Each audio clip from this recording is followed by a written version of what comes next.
এলাকার নাম পাগলা। এখন যদি এলাকার নামের আগে আমার নাম হয় তাইলে অমুক পাগলা, আর যদি পরে হয় তাইলে পাগলা অমুক।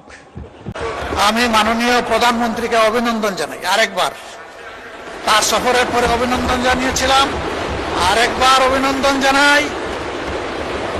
তিস্তা মহাপরিকল্পনা বিষয়ে তিনি শক্তিশালী বন্ধু দেশ চীনের সাথে কথা বলেছেন এবং পানি সম্পদ মন্ত্রী গতকাল তার বক্তব্যে আশ্বস্ত করেছেন যে ইনশাল্লাহ যে নামেই হোক কাজ শুরু হয়ে যাবে।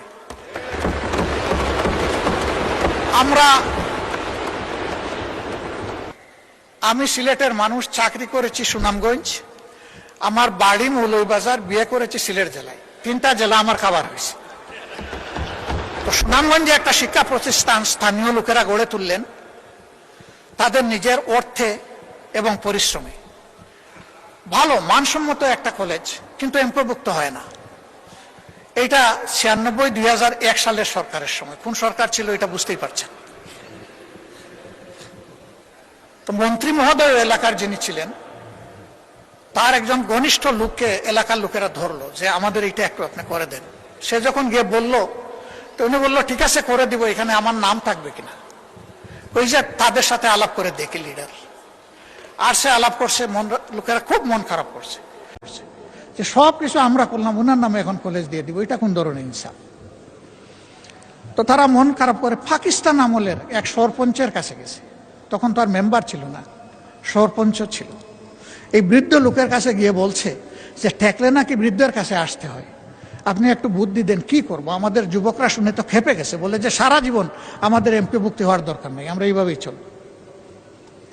তো উনি বলে অসুবিধা নাই, ওই লোকটাকে দাওয়াত দাও যাকে তোমরা মাঝখানে ধরেছ, তার সাথে আমিও একটু বসতে চাই, তোমরাও থাকবা। তো ওই লোককে নিয়ে বসে বলছে যে ঠিক আছে মন্ত্রী মহোদয় এত বড় একটা কাজ করে দিবেন, আর তিনি আশা করেছেন তার নামটা থাকুক, এরকম একটা সমন্বয় হতে পারে যে তারও নাম থাকবে, এলাকারও নাম থাকবে। তো যদি এটা তিনি মানেন তাহলে একটা সমাধানে আমরা যেতে পারি। সে খুশি হয়ে গেছে যে প্রস্তাবে তো অর্ধেক মিলল।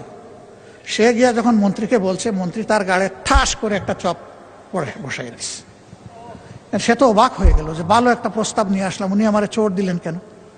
বলে যে তোর বাবারা কি বলছে তুই কি খেয়াল করেছিস, এলাকার নাম পাগলা। এখন যদি এলাকার নামের আগে আমার নাম হয় তাইলে অমুক পাগলা,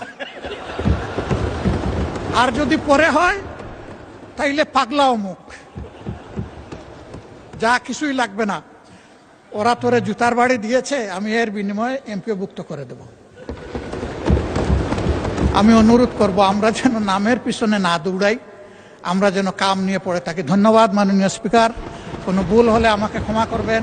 প্রিয় দেশ এগিয়ে যাক, বাংলাদেশ